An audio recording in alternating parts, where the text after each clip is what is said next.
Así hemos iniciado lo que es el módulo 4 de esta materia, Teoría General del Proceso, Procesal 1. El bloque 1 de este módulo 4 es Teoría General de la Prueba Judicial. Los objetivos específicos de este bloque es lograr una acabada comprensión de la teoría general de la prueba judicial y su correcto uso de la terminología específica.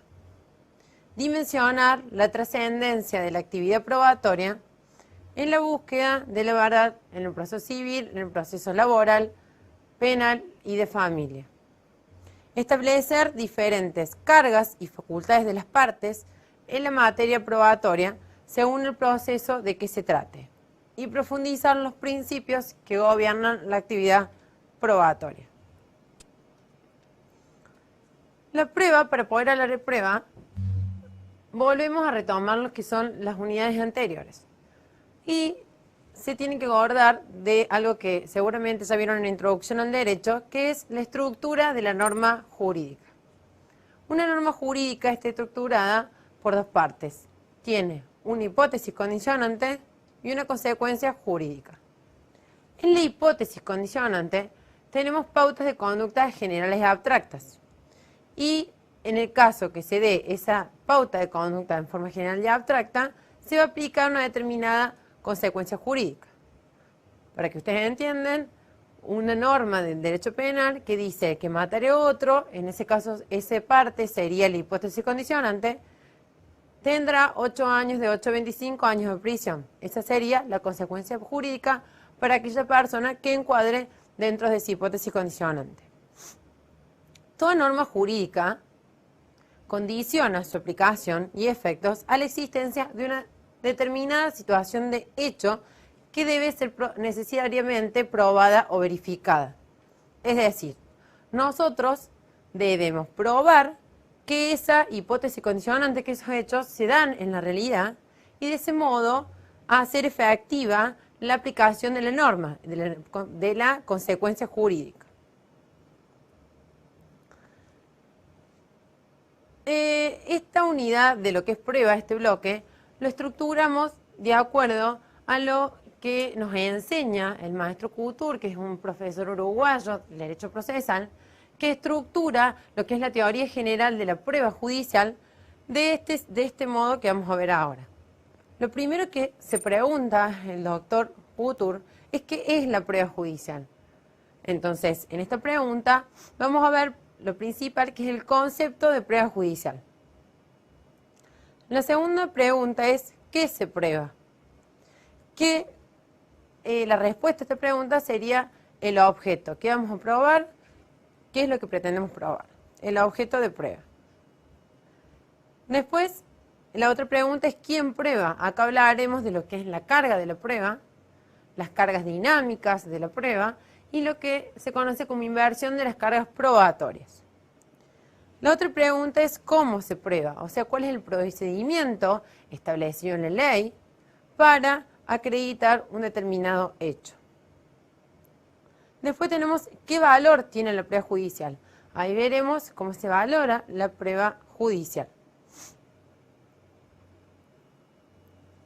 Acá yo he enunciado en este bloque, como pueden ver en la filmina, distintos conceptos de prueba judicial. Pero antes de abordar estos conceptos de prueba judicial, ustedes seguramente ya han estudiado del material que tienen, del manual general, del manual de teoría general de la doctora Larrúa, distintos conceptos de prueba. Uno de los conceptos que pueden ver en el manual es que la prueba se considera que es un método de averiguación y un método de comprobación de la verdad de los hechos. Cuando dice el concepto que es un método de averiguación, en ese caso está haciendo referencia a lo que es la prueba en el procedimiento penal. Es decir, ¿por qué es un método de averiguación? Porque lo que está buscando la prueba en el proceso penal es llegar a la verdad real, a la verdad histórica, a la verdad material, tal cual sucedieron los hechos, al igual que en el proceso de familia y en el proceso laboral. Cuando decimos que es un método de comprobación, este concepto de prueba como método de comprobación es extensivo a lo que sería el derecho procesal civil, al proceso civil. ¿Por qué? Porque en este tipo de procedimiento lo que se está buscando es la verdad formal. Ustedes tienen que distinguir y tienen que estudiar bien, tener en claro tres distintos conceptos de verdad. El de verdad histórica o real, o verdad real o verdad material, y el de verdad formal. Y la evolución a través del tiempo, por la jurisprudencia, a partir del caso Colalillo, de lo que se conoce como verdad jurídica objetiva. El caso Colalillo establece que el juez no puede renunciar a la búsqueda, a llegar a esta verdad jurídica objetiva por pretextos solamente por cuestiones formales o el excesivo rigor formal o manifiesto. Alsina también nos da un concepto de lo que es prueba del proceso judicial y dice que es un método de comprobación judicial por los medios que la ley establece de la verdad de un hecho del cual depende el derecho que se pretende. Tenemos distintos conceptos también que son los que incorporan las filminas del doctor Couture, el maestro uruguayo del cual estamos viendo esta unidad, que dice que la prueba judicial es un método jurídico de verificación. Acá Couture habla de verificación de las proposiciones que los litigantes formulan en el juicio. Palacio también es un autor nacional, habla también de un concepto de la prueba judicial y dice que es la actividad procesal realizada con el auxilio de los medios establecidos en la ley y tendiente a crear la convicción judicial sobre la existencia o inexistencia de los hechos afirmados por las partes como fundamento de sus pretensiones o defensa. De este modo, ven que hay distintos conceptos de prueba judicial, pero lo fundamental es que sepan diferenciar cuando hablamos que la prueba judicial es un método de averiguación y cuando hablamos que la prueba judicial es un método de comprobación. Método de averiguación para el proceso penal, principalmente en búsqueda de la verdad real e histórica. En cambio, en el proceso civil, lo que se está buscando es la verdad real. Por eso hablamos de un método de comprobación.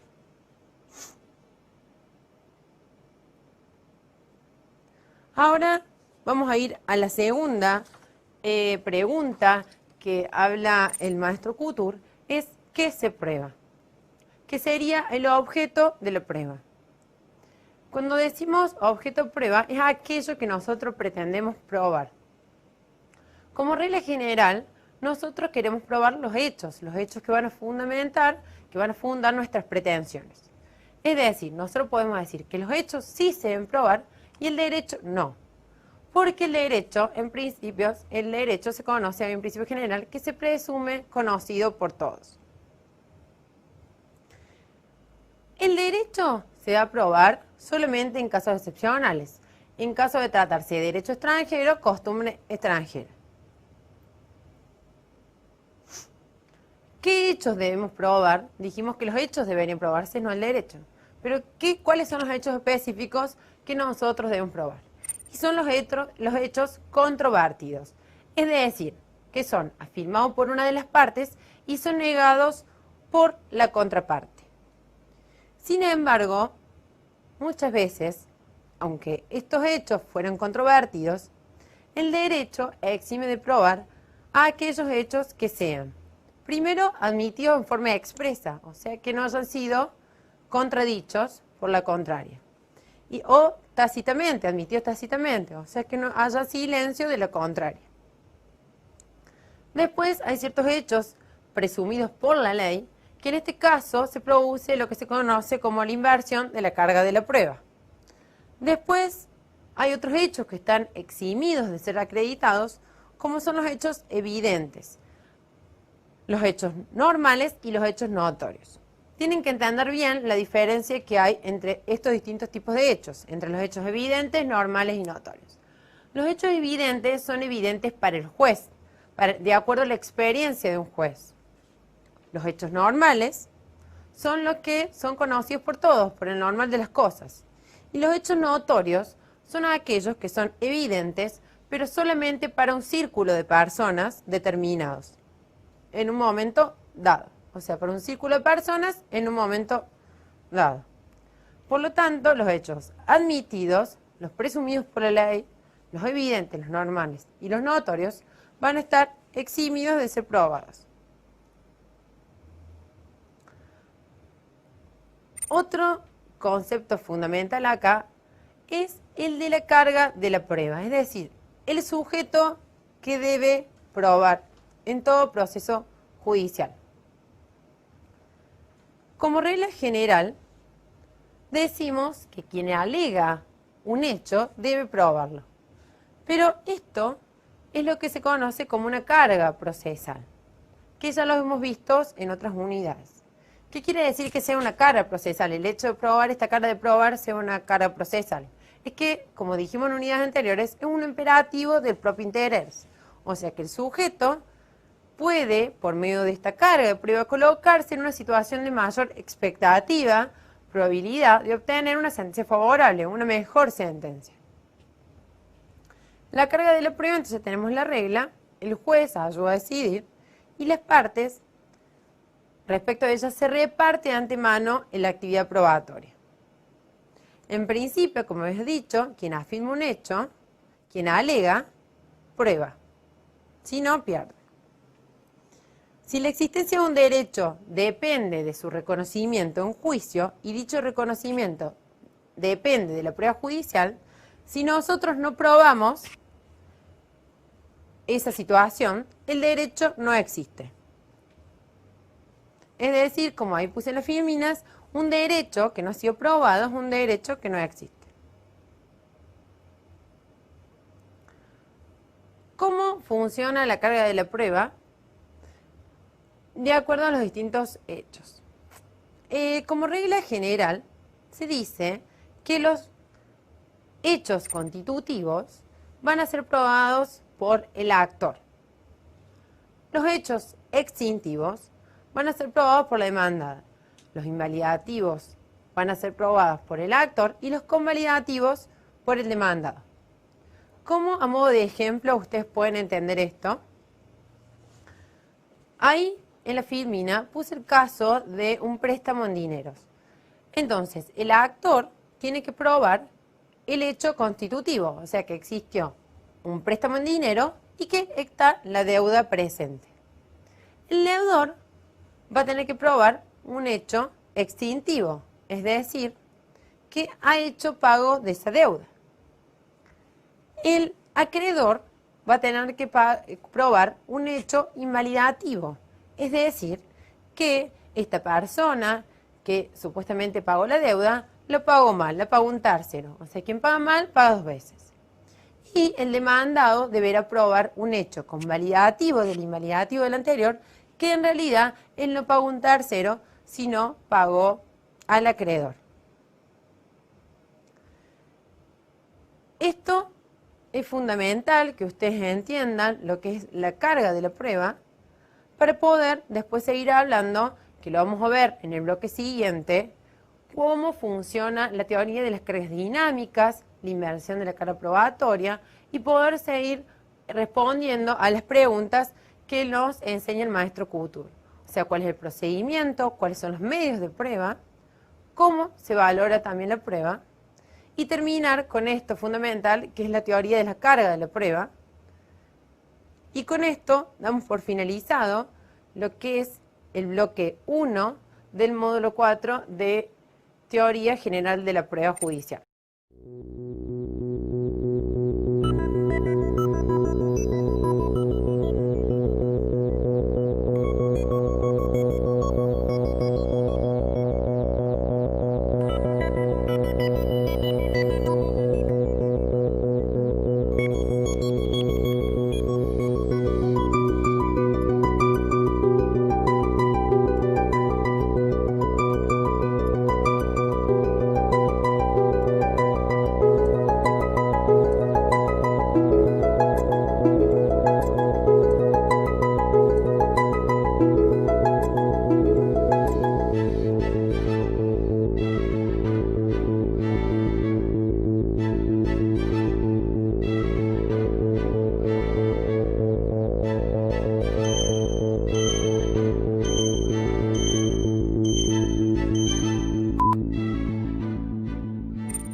bueno, vamos a dar por iniciado lo que es el bloque 2 del módulo 4 de esta materia, procesal 1, teoría general del proceso.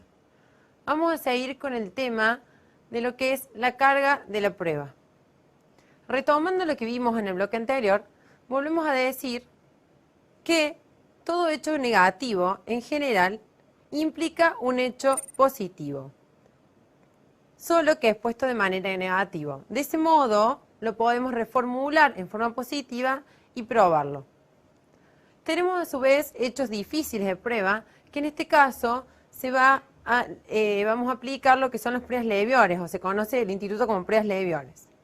En caso de prueba muy difícil de producción, los jueces lo que van a hacer, digamos, atemperar el rigorismo del derecho a fin de no frustrar o hacer ilusorio los legítimos intereses de las partes. Lo que tenemos acá es lo que se conoce como, en esta filmina, las cargas probatorias dinámicas. El fundamento de esta teoría de las cargas probatorias dinámicas es lograr la igualdad de los sujetos y el deber de colaboración de las partes que intervienen en el proceso judicial. Modernamente, la doctrina y la jurisprudencia establecen que para el caso de una prueba, digamos, para el caso de un proceso judicial en donde hay una evidente desigualdad sustancial de las partes en el proceso, la carga de probar, o sea, de arrimar todos los elementos probatorios, realizar el esfuerzo probatorio y correr con el riesgo de la ausencia de prueba, recae sobre la parte que está en mejores condiciones de probar. Un ejemplo típico de estos es el caso en los procedimientos de mala praxis médica. En estos casos, el médico que trabaja en una institución, en un hospital, es el que cuenta con la mayor cantidad de prueba, entre ellas la historia clínica del paciente, cuáles son los antecedentes de esta persona. Entonces, en este caso, se le exige a este médico que arrime al procedimiento este elemento de prueba tan importante como es todos los antecedentes médicos del demandante, o sea, del actor. O sea, el juez va a apreciar y va a determinar quién se encuentra en mejor condición de probar de acuerdo a su prudente árbitro judicial. La cuarta pregunta que nos hacíamos de acuerdo al establecido, de acuerdo siguiendo el orden del maestro Couture en cuanto a la teoría general de la prueba judicial, la última pregunta es ¿cómo se prueba? Con esto hacemos referencia a cuál es el procedimiento para acreditar los hechos. Tenemos un aspecto general, que es para todos los medios de prueba en general, y un aspecto particular para cada medio en particular. Ustedes pueden estudiar los distintos medios de pruebas en los distintos códigos de procedimientos, el medio de prueba testimonial, pericial, confesional, y van a ver que en el Código Procesal Civil está establecido un mecanismo particular para cada uno de ellos. Dentro del aspecto general, que son para todos los medios de prueba, podemos decir que hay 3 instantes en la segunda etapa del procedimiento, que es la etapa probatoria. Podemos decir que el primer instante es el instante de ofrecimiento de la prueba. En este instante de ofrecimiento de la prueba, lo que hacen las partes es, a través de un acto procesal formal, que es el ofrecimiento de la prueba, introducen aquellos medios que ellos consideren más oportunos, ofrecen los distintos medios de prueba, que consideren que son más oportunos para acreditar los hechos que son sustentos de su pretensión.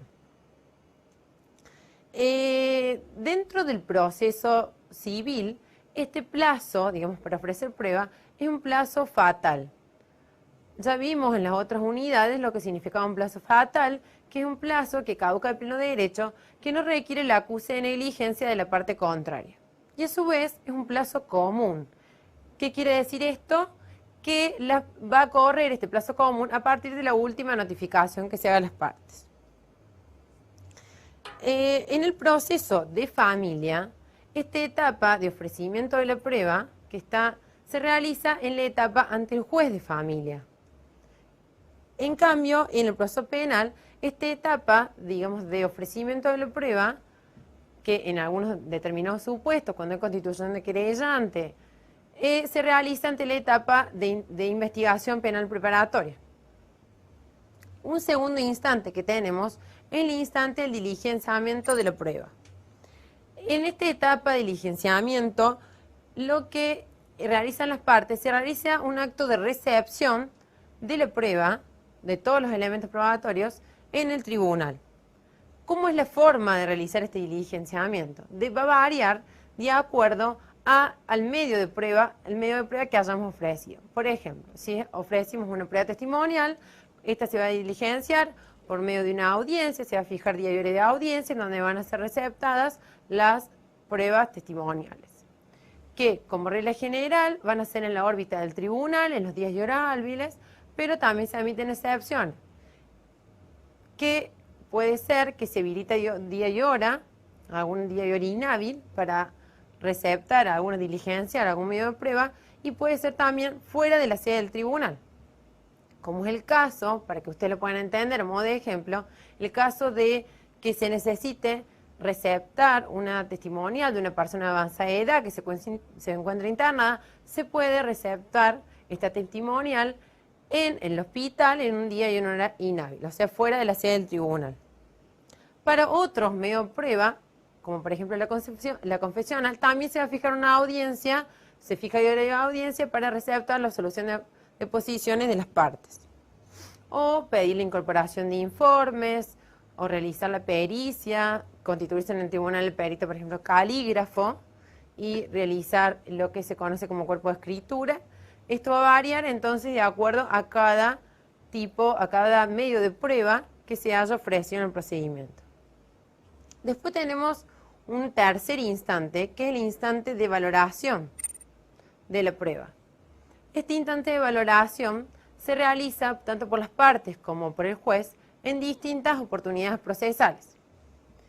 ¿Qué significa valorar la prueba? Acá las partes y el juez van a realizar un análisis crítico, integral y lógico de todos los elementos de convicción que han sido reunidos en el proceso y que han sido incorporados al proceso judicial. Las partes van a valorar la prueba en un acto procesal muy importante, que es los alegatos, que se encuentran en la etapa discusoria. Los alegatos, principalmente el contenido de los alegatos, lo más importante, es que las partes valoran todos los elementos de convicción reunidos en el proceso. Los van a valorar y a su vez van a introducir todos aquellos elementos jurisprudenciales y doctrinarios que sean fundamentales para lograr el convencimiento del juez y que en definitiva acoja la pretensión. Este instante de valoración que realizan las partes en los alegatos también lo realiza el juez al momento de dictar sentencia. O sea, que el juez al momento de dictar sentencia va a valorar, de acuerdo a los principios de la experiencia y de la lógica, todos estos elementos probatorios que fueron introducidos al proceso. Tenemos un principio fundamental, acá en las filminas, como pueden observar, el principio del contradictorio, dentro de lo que es la prueba judicial. ¿Qué quiere decir este principio de contradictorio? Es la posibilidad de darle a la contraria que fiscalice la producción de esa prueba. En el caso en donde no se le dé la posibilidad a la contraria de fiscalizar la producción de la prueba, ese acto va a estar viciado de nulidad. Es decir, va a adolecer, no va a tener ineficacia. No va a ser eficaz, va a ser ineficaz. La última pregunta que nos tenemos que hacer en cuanto a la teoría original de la prueba, ¿qué valor tiene la prueba judicial? Para determinar el valor, o sea, cuál es el peso convictivo que tiene un elemento probatorio que fue introducido en el proceso, tenemos distintos sistemas de valoración. El primero de ellos es conocido como sistema de tarifa legal o de prueba tasada también. ¿Qué quiere decir este sistema de tarifa legal o prueba tasada? Es que la ley determina de antemano cuál es el valor convictivo de ese medio de prueba. Entonces, para que ustedes la puedan entender, el caso típico de este sistema de valoración, tarifa legal o prueba tasada, es el caso de los instrumentos públicos. La ley establece que los instrumentos públicos hacen plena fe. Después, también, para que puedan entenderlo, hay otros ejemplos. Por ejemplo, el único modo de acreditar el nacimiento de una persona es a través de la partida de nacimiento, y la defunción de la persona, el único modo es a través de la partida de defunción. El otro sistema que tenemos es el sistema de la íntima convicción. Este sistema de la íntima convicción consiste en que el juez va a valorar de acuerdo la prueba, de acuerdo a su leal saber y entender, como un buen padre de familia. Ese sistema de la íntima convicción es utilizado en los juicios por jurados populares y también es utilizado en la justicia de paz, en la justicia de paz prevista en la Constitución Provincial, y también se prevé la aplicación de este sistema de valoración de íntima convicción para el caso de la justicia vecinal, que hay múltiples proyectos ahora para crear esta especie de justicia vecinal. El último sistema de valoración tenemos el sistema de la sana crítica racional, que acá el juez va a valorar la prueba de acuerdo a su experiencia y en base a los principios de la lógica, de no contradicción, razón suficiente, tercero excluido, entre otros.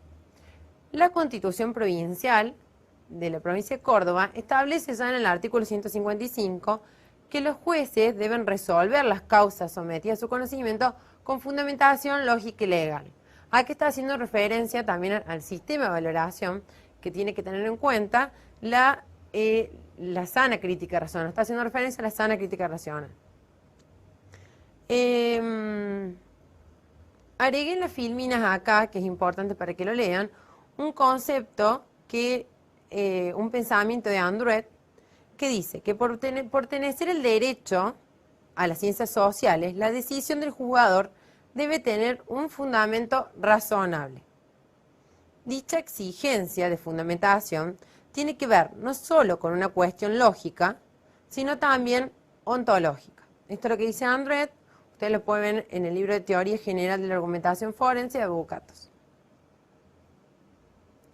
Para resumir esto, nosotros en nuestro sistema legal aplicamos dos sistemas de valoración. El sistema de la sana crítica racional, o sea, el juez va a valorar la prueba judicial de acuerdo a la experiencia, principal experiencia de la lógica, y también tenemos para casos puntuales el sistema de tarifa legal, o sea que la ley establece cuál es el valor convictivo de un determinado elemento de prueba. También tenemos principios que gobiernan toda la actividad probatoria. Tenemos el principio de libertad de objeto y libertad de medio. Con esto queremos decir que con la libertad de objeto, que es el primero, que las partes pueden probar cualquier hecho, haya sido o no introducido, haya sido o no alegado por la parte en el proceso.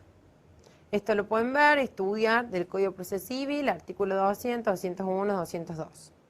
Y la libertad de medios, también que las partes pueden introducir el proceso, ofrecer en el proceso cualquier medio que inclusive que no esté previsto taxativamente en los códigos de forma. Tenemos el principio de adquisición, esto es muy importante, es que toda la prueba que se adquiere, digamos que ofrecen las partes, se adquiere para el proceso, independientemente de cuál haya sido el sujeto que lo ofreció, haya sido el actor o el demandado, etc. Y puede beneficiar o perjudicar esa prueba, a ser adquirida por el proceso, puede beneficiar o perjudicar a cualquiera de las partes. Tenemos también el principio de igualdad. Ambas partes van a poder probar en el proceso judicial en igualdad de condiciones. Esto hace la defensa en juicio al principio de igualdad ante la ley. Hay muchísimos principios que regulan la prueba judicial, los pueden ver en el manual, también están en las guías de estudio, que son muy importantes que lo sepan. Hay conceptos relacionados a esto, por ejemplo, el concepto de elemento de prueba, que lo tienen que saber. El elemento de prueba es el dato de la realidad, el dato objetivo que ingresa al proceso judicial como consecuencia de la aplicación de determinado medio de prueba.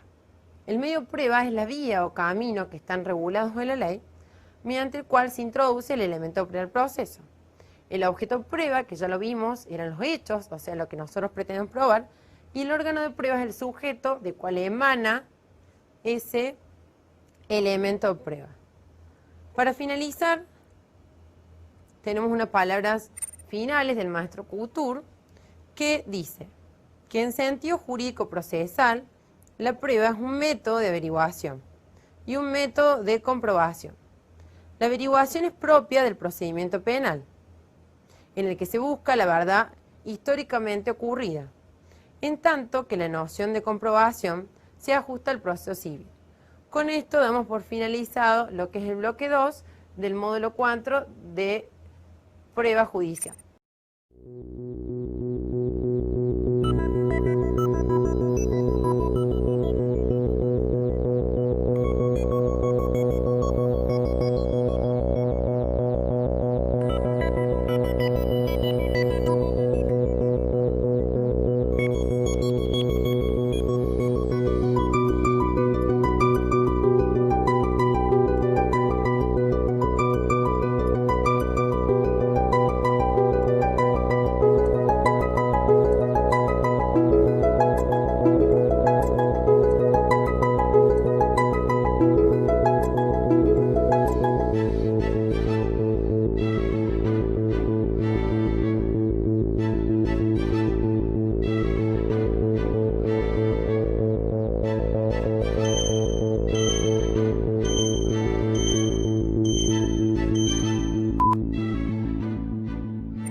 A continuación vamos a desarrollar la teoría general de las impugnaciones.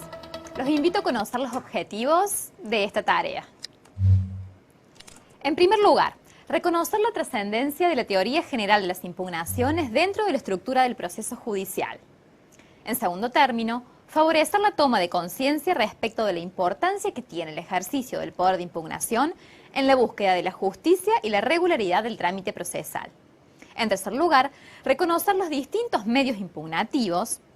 Finalmente, promover un sistema de enseñanza-aprendizaje activo que permita a los alumnos resolver problemas concretos, asumiendo los diversos roles que el operador jurídico puede protagonizar tanto en el proceso judicial como en el manejo de una empresa. Vale decir que el propósito de esta clase es repasar los conocimientos teóricos que ustedes ya han aprendido sobre la teoría general de las impugnaciones para aplicarlo a la actividad profesional que ustedes como futuros abogados van a tener. Analicemos finalmente los objetivos específicos que hoy nos proponemos alcanzar. Formar al alumno en los conocimientos medulares de la teoría general de las impugnaciones y en los principios que gobiernan esta materia. Reconocer los fundamentos éticos y jurídicos del poder de impugnación y los efectos prácticos de su ejercicio. Distinguir el ámbito de aplicación de cada medio impugnativo en particular, sus criterios de clasificación y sus requisitos de admisibilidad formal y procedencia. Finalmente, incentivar la comparación e integración de la teoría general de las impugnaciones con otras instituciones del derecho procesal.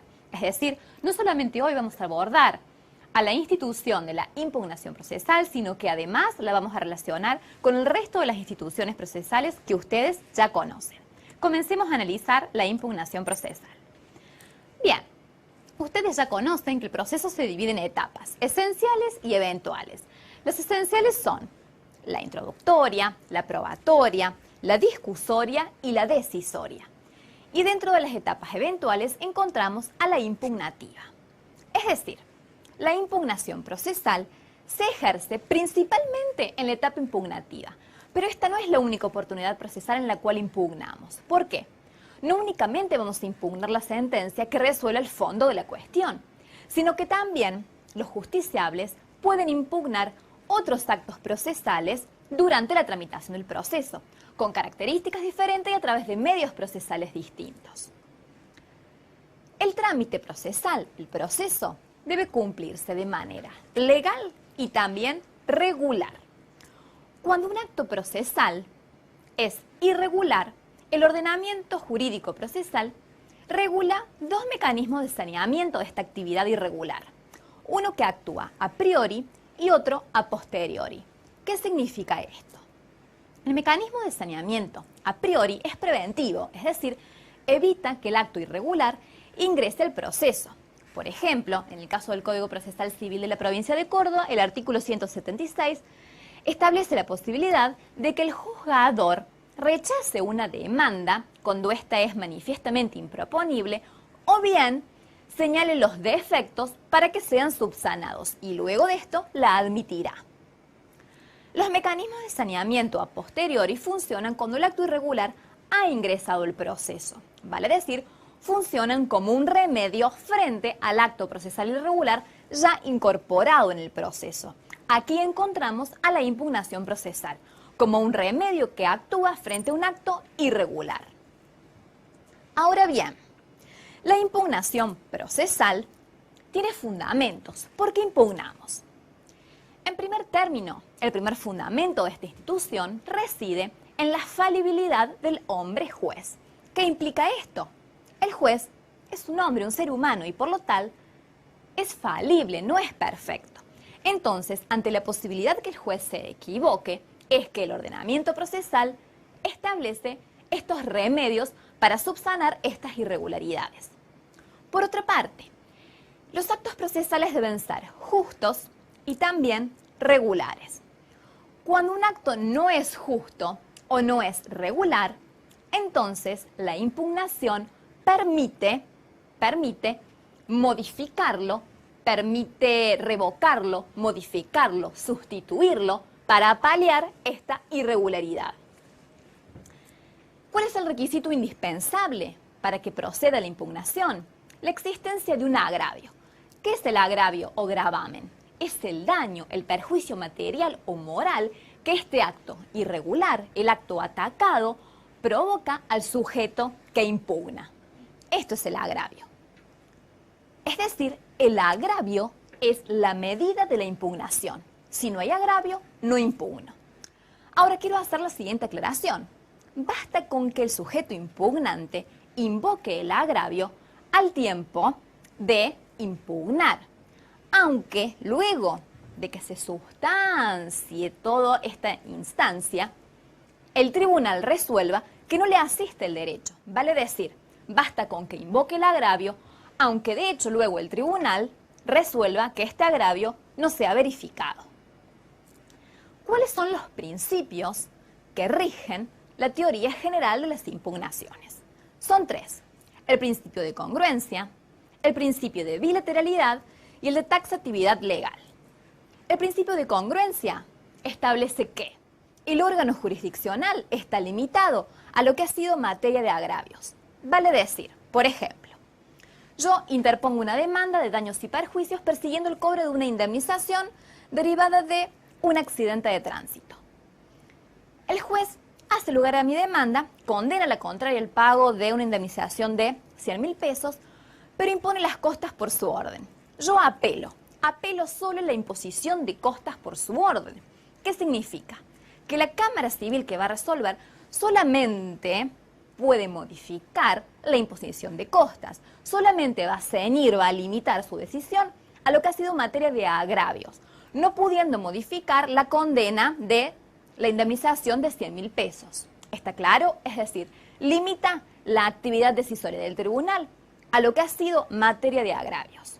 El segundo principio, el de bilateralidad. Ya lo hemos estudiado cuando analizamos en la clase número 1 los principios procesales. El principio de bilateralidad aplicado a la teoría general de las impugnaciones implica que se debe garantizar a ambas partes las mismas oportunidades de alegar, probar, es decir, de defenderse. Finalmente, el principio de taxatividad legal indica que solamente pueden impugnarse aquellos actos procesales expresamente previstos por los códigos de rito, por las causales que los códigos establezcan y en las condiciones que la ley procesal establezca. En algunos supuestos, los códigos de procedimiento no solo establecen qué actos procesales pueden ser objeto de impugnación, sino que además condicionan esta impugnación. Es lo que acontece, por ejemplo, con la apelación del juicio ejecutivo. Solamente podrá apelar la sentencia de un juicio ejecutivo aquel demandado que haya previamente opuesto excepciones. Ven ustedes entonces cómo los códigos de procedimiento establecen taxativamente, expresamente, cuáles son los condicionamientos para el ejercicio de la actividad impugnativa, del poder de impugnación. Bien, continuemos analizando la institución de la impugnación procesal. Quiero que hagamos un alto en el camino y reflexionemos. Imaginen ustedes un proceso judicial en el cual haya desaparecido por completo la posibilidad de ejercer el poder de impugnación. ¿Qué consecuencias jurídicas y sociales generarían? Imaginen ustedes. ¿Qué implicaría? Implicaría presuponer que el juez no se equivoca, o bien que las partes no realizan actos procesales irregulares, o bien implicaría suponer que sí existen irregularidades procesales, pero que éstas no pueden ser subsanadas. Imaginen ustedes el caos y la inseguridad jurídica que implicaría la eliminación del poder de impugnar.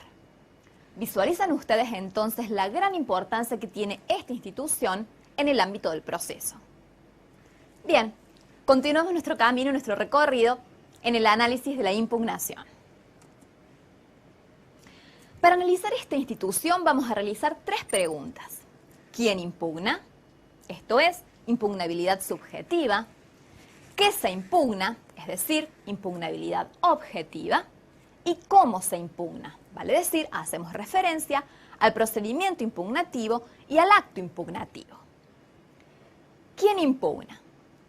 Cuando intentamos responder esta pregunta, aludimos al sujeto que es titular del poder de impugnación. ¿Quiénes imaginan ustedes que pueden impugnar? En el proceso civil, actor, demandado, terceros intervinientes, el apoderado o el patrocinante de la parte por derecho propio cuando está disconforme con su regulación de honorarios, por ejemplo, el Ministerio Público Fiscal, pupilar. En el ámbito del proceso penal, el acusador, es decir, el Ministerio Público Fiscal. En el caso de los delitos de acción privada, el querellante, el imputado. Es decir, los sujetos procesales, actor, demandado, terceros interesados, Ministerio Público Fiscal y pupilar, están legitimados para impugnar. Ahora bien, ¿recuerdan ustedes cuando estudiaron las categorías procesales? Allá por la unidad 2. Eran 4. Atribución impuesta, atribución facultativa, sujeción impuesta y sujeción facultativa. El poder de impugnar. ¿Dentro de qué categoría procesal podríamos incluirlo? Bien, aquí cabe hacer el siguiente distingo. Cuando el poder de impugnar es ejercido por el actor, el demandado en un proceso civil, laboral, de familia, o el imputado en el caso del fuero penal, se tratará de una sujeción facultativa, es decir, una carga procesal. ¿Por qué? Porque es un imperativo de su propio interés. Nadie podrá exigirle coactivamente que impugne. Pero el hecho de no hacer uso de esta facultad podría acarrearle una consecuencia disvaliosa para su posición procesal. ¿Cuál es? Que la sentencia o la resolución, el decreto que lo perjudica, quede firme. Esa es la consecuencia disvaliosa. Mientras que, si hablamos del poder de impugnación que ejerce el fiscal en el caso del fuero penal, estamos hablando aquí de una atribución impuesta. ¿Por qué? Porque es un deber legal. Tiene la obligación de llegar al descubrimiento de la verdad y para ello impugnará aquellas resoluciones del órgano jurisdiccional que considere son injustas o irregulares. ¿Visualizan la diferencia? En un caso, sujeción facultativa. En el otro, atribución impuesta. Analicemos ahora la segunda pregunta. ¿Qué se impugna? Es decir, ¿cuáles son los actos susceptibles de ser impugnados? En primer término, pueden ser impugnados los actos del tribunal, ya sea cumplidos a petición de parte o de oficio. Ejemplo de un acto de oficio, el dictado de medidas para mejor proveer. Ejemplo de un acto dictado a petición de parte, un decreto que admite una demanda, por ejemplo. ¿Qué otros actos pueden impugnarse? Los actos cumplidos por los auxiliares del tribunal. Ejemplo, una notificación, erróneamente diligenciada por el notificador o ujier, un oficio de lanzamiento erróneamente diligenciado por el oficial de justicia. También pueden impugnarse los actos cumplidos por las partes, por ejemplo, una interposición extemporánea de una excepción por parte del demandado. Entonces, se pueden impugnar actos del tribunal, de los auxiliares de la justicia y de las propias partes. ¿Cuáles son las causales por las cuales procede una impugnación? Existen dos clases de vicios: vicios injudicando y vicios improcedendo. Los vicios injudicando hacen referencia al contenido sustancial del acto que estoy impugnando, es decir, atacan el razonamiento seguido por el tribunal para dictar ese acto. Ejemplo, se ataca la valoración de la prueba, la errónea reconstrucción de los hechos, la errónea aplicación del derecho para dictar el acto atacado. Esto es un vicio injudicando. La impugnación también puede estar dirigida a atacar un vicio improcedendo, es decir, un vicio en el procedimiento, en la estructura formal del proceso. Cuando se han quebrantado las formas establecidas por los códigos de procedimiento, estos actos irregulares pueden ser impugnados. Por ejemplo, cuando un acto se ha cumplido extemporáneamente o cuando no se han cumplido los requisitos establecidos por el Código de Procedimiento para realizar un determinado acto. Bien, respondamos la tercera pregunta. ¿Cómo se impugna? El procedimiento impugnativo tiene plazos. Estos plazos son fatales. ¿Qué quiere decir esto? Su mero vencimiento provoca ipso iure la caducidad del poder de impugnar, vale decir, transcurrido el plazo establecido para cada medio impugnativo, en particular por los códigos de procedimiento, sin que se haya hecho uso de ellos, se pierde la posibilidad de impugnar, sin necesidad de petición de la contraria. El acto impugnativo, ¿en qué consiste? El acto impugnativo se divide en dos partes. Una consiste en la concreta interposición del recurso, es decir, es la manifestación de la voluntad de impugnar, también denominado grito de protesta. Es decir, a través de este acto, el justiciable manifiesta al tribunal que va a impugnar un acto procesal. La segunda parte consiste en la expresión de agravios, vale decir, la fundamentación del recurso. Expresamos los motivos por los cuales consideramos que este acto procesal es irregular. Esta última parte implica un gran desarrollo argumental. La primera, la interposición del recurso, es un acto volitivo. La segunda parte, esto es, la expresión de agravios, es un acto intelectual. En algunos medios impugnativos, estas dos partes se cumplen de manera conjunta. En un solo acto, interpongo el recurso y expreso mis agravios. En otros medios impugnativos, estas dos partes se dan de forma separada. Expreso mi voluntad de impugnar, apelo, por ejemplo. Este acto se realiza ante el mismo órgano jurisdiccional que ha dictado la resolución impugnada, por ejemplo, un juez de primera instancia civil. Este juez realiza un análisis de admisibilidad formal, es decir, controla si el recurso ha sido interpuesto temporáneamente, si el sujeto está legitimado para impugnar y si el acto es impugnable, y si es así, lo concede. El expediente se eleva ante la Cámara, que es el Tribunal de Alzada, quien va a resolver este recurso, y ante este último órgano jurisdiccional se expresan los agravios. La gran importancia de la expresión de agravios reside en que esta debe ser una crítica concreta, razonada, circunstanciada del acto que estoy atacando. Debo especificar cuál ha sido el error del tribunal, cuál ha sido el agravio que me ha generado y proponer una solución.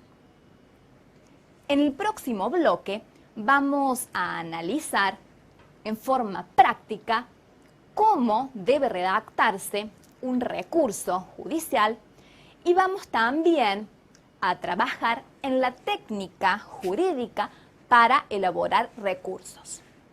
Con esto damos por concluido la primera aproximación hacia la teoría general de las impugnaciones y los espero ahora en el próximo bloque para practicar, para analizar pragmáticamente cómo es esto de redactar un recurso.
Como lo prometimos en el bloque anterior, vamos a ver ahora cómo se redactan recursos.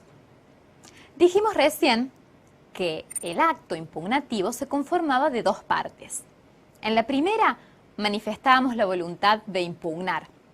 Es la concreta interposición del recurso. Y la segunda parte estaba conformada por la expresión de agravios. ¿Lo recuerdan? Dijimos también que en algunos medios impugnativos estas dos partes se daban juntas en un solo acto procesal y en otros por separada. Vamos a ver ahora dos ejemplos. Uno, recurso de apelación, en donde ambas partes se dan de manera separada. Se interpone el recurso ante el tribunal aquo, ante el tribunal que dictó la resolución recurrida, y se fundamenta la impugnación, se expresan los agravios ante la Cámara, ante el tribunal de alzada, el tribunal adquem, que será quien resolverá esta impugnación. Veamos, como nos muestra la pantalla, ambos modelos. En el primer escrito observamos la interposición del recurso. Como verán, lleva el título, apela, y luego escribimos, señor juez, ponemos el nombre del apelante, por la participación acordada en estos autos, escribimos el nombre de los autos, ante vuestra excelencia comparezco y digo, que en legal tiempo y forma, vengo a interponer recurso de apelación en contra de la sentencia y describimos la sentencia, ponemos número y fecha, a cuyo efecto constituyo domicilio procesal en calle y constituimos domicilio procesal en la alzada en el caso en que el tribunal adquem pertenezca a un lugar distinto del tribunal aquo. Si no, si pertenecen ambos a la misma ciudad, ratificamos el domicilio que hemos constituido en primera instancia y luego solicitamos tenga por interpuesto en tiempo y forma el recurso de apelación en contra de la sentencia aludida. Simplemente esto, manifestamos la voluntad de apelar y señalamos, describimos cuál es la resolución impugnada. Esto ante el tribunal que dictó la resolución atacada. Luego, ante el tribunal de alzada, fundamos nuestra impugnación. ¿Cuál es la técnica utilizada? La siguiente. Excelentísima Cámara. Nuevamente ponemos el nombre del apelante, señalamos si es por derecho propio o en calidad de apoderado de alguna de las partes, volvemos a manifestar el domicilio que hemos constituido. Primer punto, expresión de agravios, que vengo a expresar agravios en relación al recurso de apelación concedido, porque ya fue concedido por el tribunal aquo, del que a fojas, citamos el número de las fojas, se ordenó correr traslado a mi parte en los siguientes términos. 2. Que en primer lugar el fallo es parcialmente nulo en orden al artículo 362 del Código Procesal Civil y comenzamos a expresar aquí los agravios. Las líneas de puntos señalan la descripción de los agravios, la descripción del yerro del tribunal, es decir, la equivocación en la cual ha incurrido el tribunal. Señalamos por qué nos agravia este fallo, cuál es el daño, el perjuicio que nos provoca. Como segundo punto podemos ofrecer pruebas y como tercer punto el petitum, es decir, resumimos nuestra petición. ¿Qué ponemos? Por todo lo expuesto precedentemente ante vuestra excelencia, solicito. Me tenga por presentado, por parte, en el carácter invocado y con el domicilio constituido. B. Tenga por presentado, en legal tiempo y forma el traslado para expresar agravios. Y C. En definitiva, haga lugar a la apelación interpuesta y revoque la sentencia número tal del juzgado tal. Es decir, solicitamos se nos tenga por presentado por parte, se nos tenga por expresado los agravios, haga lugar a nuestro recurso y revoque la sentencia apelada. Veamos ahora un modelo de recurso de casación en el cual ambas partes del acto impugnativo se dan en un único acto procesal, vale decir, en el mismo escrito interpongo el recurso y expreso los agravios. Recurso de casación. La estructura inicial es similar a la que vimos recién en el caso de la apelación. Excelentísima Cámara, ponemos quién es el apelante, si comparece en derecho propio en calidad de apoderado de alguna de las partes, ponemos el nombre de los autos, constituimos domicilio procesal. 1. Objeto. Que vengo en tiempo y forma a interponer recurso de casación por los motivos del artículo 383, inciso 1 y 3 del Código Procesal Civil y Comercial, en contra de la sentencia, describo la sentencia, recaen estas actuaciones. Agravio a mi parte, el pronunciamiento de la Excelentísima Cámara que resuelve, transcribimos si queremos la parte resolutiva que nos agravia. Como punto 2, analizamos la procedencia formal del recurso, en este caso diremos que es interpuesto temporáneamente por un sujeto legitimado, que es una resolución susceptible de ser impugnada a través del recurso de casación. Y como tercer punto, analizamos la procedencia sustancial del recurso, es decir, exponemos claramente los agravios que nos genera. Como quinto punto, resumiremos la petición. Solicitamos, me tenga por presentado por parte con el domicilio constituido, tenga por interpuesto en tiempo y forma el recurso de casación y por expresado los agravios. He resaltado, he subrayado esta expresión para que ustedes visualicen que en el mismo acto interponemos el recurso y a su vez expresamos los agravios. Solicitamos, además, se le otorgue el trámite de ley y se lo concede elevando las actuaciones al Tribunal Superior de Justicia. ¿Por qué? Porque el recurso de casación es un recurso extraordinario que se interpone y se sustancia ante la Cámara, pero ser elevado y resuelto por el Tribunal Superior de Justicia. Como último punto, peticionamos al Tribunal Superior de Justicia, que será el órgano que va a resolver este recurso, que haga lugar al recurso de casación y revoque la sentencia recaída en los presentes autos, imponiendo las costas a la parte demandada. Con estos modelos de recursos, quiero que ustedes visualicen en primer término la técnica que utilizamos para redactar una impugnación. Y en segundo lugar, que distingan aquellos medios impugnativos que se interponen primero y luego, una vez en la alzada, expresamos los agravios, de aquellos otros en los cuales ambas partes del acto impugnativo se realizan en forma conjunta, en un único escrito. Bien, continuamos. Avancemos en el análisis de la institución procesal de la impugnación. ¿Qué efectos provoca la impugnación? Es decir, ¿cuáles son las consecuencias derivadas de la apertura de la instancia impugnativa? Los efectos de la impugnación pueden ser clasificados según diferentes criterios. El primero que vamos a analizar es aquel que distingue según el órgano jurisdiccional que debe resolver la impugnación. Este distingue entre efecto devolutivo y no devolutivo. Una impugnación con efecto devolutivo es aquella que será resuelta por un órgano de jerarquía superior al que ha dictado el acto o resolución atacada. Una impugnación con efecto no devolutivo es aquella que será resuelta por el mismo tribunal que dictó el acto atacado. El segundo criterio de clasificación de los efectos es el que distingue según la oportunidad de cumplimiento de lo decidido en la resolución impugnada y distingue entre efecto suspensivo y no suspensivo. ¿Qué quiero significar con esto?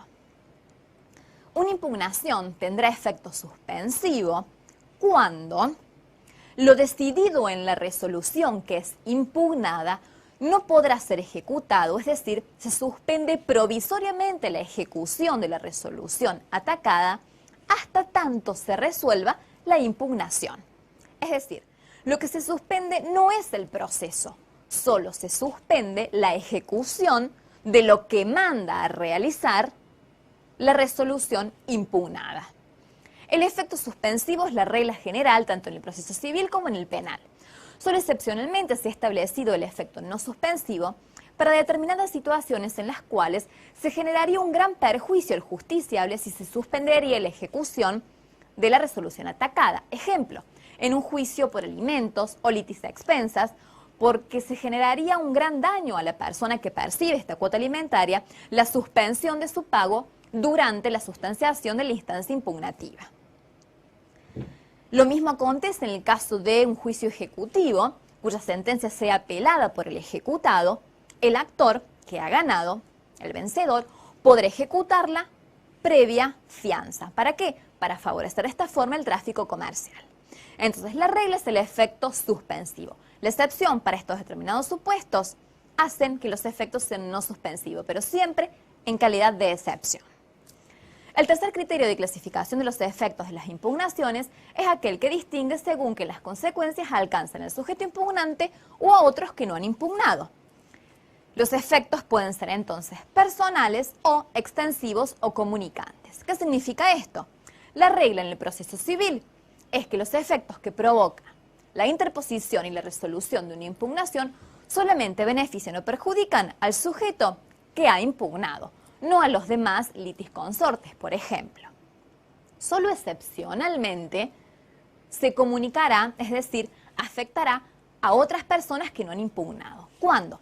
Cuando se trate de obligaciones solidarias, cuando el objeto controvertido en el proceso sea indivisible o cuando la naturaleza de la relación jurídica controvertida sea indivisible.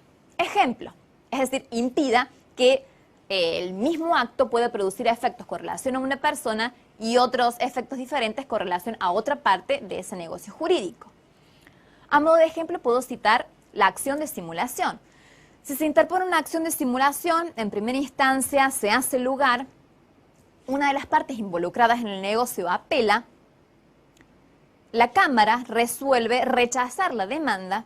En este caso, esta impugnación expandirá sus efectos a todos los sujetos que han intervenido en el negocio simulado. ¿Por qué?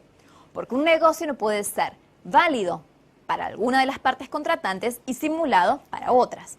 Este es un ejemplo en el cual el efecto de la impugnación se comunica, se extiende a otros sujetos que no han impugnado. En el ámbito del proceso penal, la regla es el efecto extensivo de las impugnaciones siempre que beneficien a los demás imputados. Es decir, si un hecho ha sido cometido por varios coimputados y uno solo de ellos recurre, impugna una determinada resolución jurisdiccional y el resultado de esta vía impugnativa lo beneficia a él y a los demás coimputados, entonces en este caso sí se van a extender los efectos de la impugnación. El cuarto y último criterio para clasificar los efectos de las impugnaciones es aquel que distingue según la oportunidad del trámite a imprimir a un medio impugnativo interpuesto y admitido. ¿Qué significa esto? Los recursos podrán ser instantáneos o diferidos. Nos expliquemos un poco más.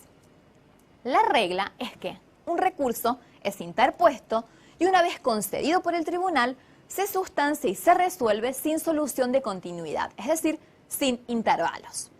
Solo excepcionalmente, por razones de economía procesal, con la finalidad de no interrumpir el trámite del proceso, a los fines de elevar la causa ante el Tribunal de Superior Jerarquía para que resuelva una determinada impugnación, se ha instituido el efecto diferido de ciertos medios impugnativos. En el caso del Código Procesal Civil de la provincia de Córdoba, este efecto está consagrado para el recurso de apelación en el caso de los juicios abreviados. De esta forma, el artículo 515 de nuestro Código Procesal Civil establece que en el juicio abreviado solamente se podrá apelar la sentencia, pero al conocer sobre esta impugnación, la Cámara también podrá resolver aquellos agravios que se hayan generado a lo largo de la tramitación del procedimiento o en los incidentes. Vale decir que todas aquellas actividades irregulares, todos aquellos agravios que le hayan ocasionado a las partes alguna actividad procesal irregular cumplida a lo largo del proceso, podrán ventilarse, podrán plantearse y ser resueltos al tiempo de apelar la sentencia final en el juicio abreviado. Aquí encontramos un claro caso de efecto diferido de las impugnaciones. Analicemos ahora, y por último, los criterios de clasificación de las impugnaciones. Estas se clasifican según el órgano jurisdiccional que las resuelve, en devolutivas y no devolutivas. Remito a lo que dijimos recién sobre los efectos de los recursos y de las impugnaciones. El segundo criterio de clasificación de las impugnaciones es aquel que distingue según la oportunidad de cumplimiento de lo decidido, clasificándolas en suspensivas y no suspensivas. Remito a lo que dijimos recién. El tercer y último criterio es aquel que distingue según la forma o vía de ejercitar el poder de impugnación. De este modo, encontramos 4 medios o vías impugnativas diferentes: las excepciones, los incidentes, los recursos y la acción impugnativa. Analicemos cada uno de ellos. Con relación a las excepciones como vía o medio para impugnar, remito a lo que ya hemos desarrollado en la unidad 8 en las clases anteriores. El incidente es una vía impugnativa no devolutiva. ¿Qué significa? Que se interpone, se sustancia y se resuelve ante el mismo órgano jurisdiccional que dictó el acto o resolución atacada. Existen 2 tipos de incidentes, el de reposición y el de nulidad. El de reposición se deduce en contra de decretos dictados sin sustanciación y la finalidad es que el mismo tribunal que lo ha dictado modifique o revoque por contrario imperio este decreto que ha sido objeto de reposición. El incidente de nulidad es aquel que se interpone con la finalidad de anular un acto procesal, vale decir, dejarlo sin efecto por algún vicio de forma.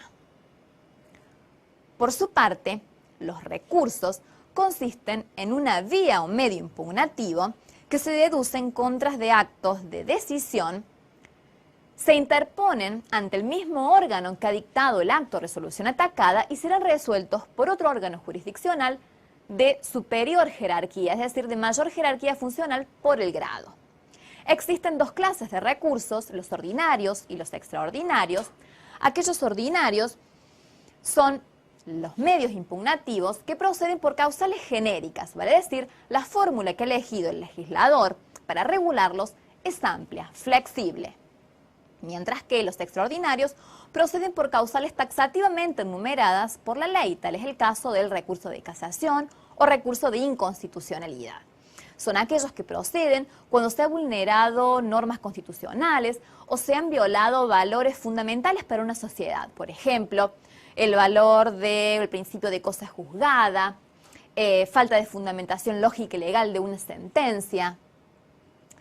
Finalmente, analicemos el último medio o vía impugnativa, esto es, la acción impugnativa. Esta consiste en el ejercicio del poder de acción, tal como lo hemos estudiado en la unidad 7, cuyo contenido, cuya pretensión consiste en la anulación de una sentencia que ya ha adquirido la autoridad de cosa juzgada. Procede por las causales taxativamente enumeradas por los códigos de procedimiento. Por ejemplo, cuando una sentencia ha sido dictada en virtud de cohecho, prevaricato, o bien ha sido dictada tomando como prueba fundamental una declaración testimonial que luego del dictado de esta sentencia ha sido declarada falsa por una sentencia firme. Vale decir, solo por las causales expresamente enumeradas y taxativamente enumeradas por los códigos de rito procede la acción impugnativa. Bien, hasta aquí hemos efectuado el desarrollo pormenorizado en su faz teórica y práctica de la teoría general de las impugnaciones. Me despido con una frase que nos invita a reflexionar y que es abarcativa de lo que hemos estado desarrollando a lo largo de estos 2 bloques. En lo personal, y en nombre de las 3 docentes que hemos dictado esta materia, les deseamos y les auguramos un excelente desempeño profesional, no solo en esta nuestra materia, sino en todas las materias que cursen y quedamos a disposición de ustedes para lo que necesiten.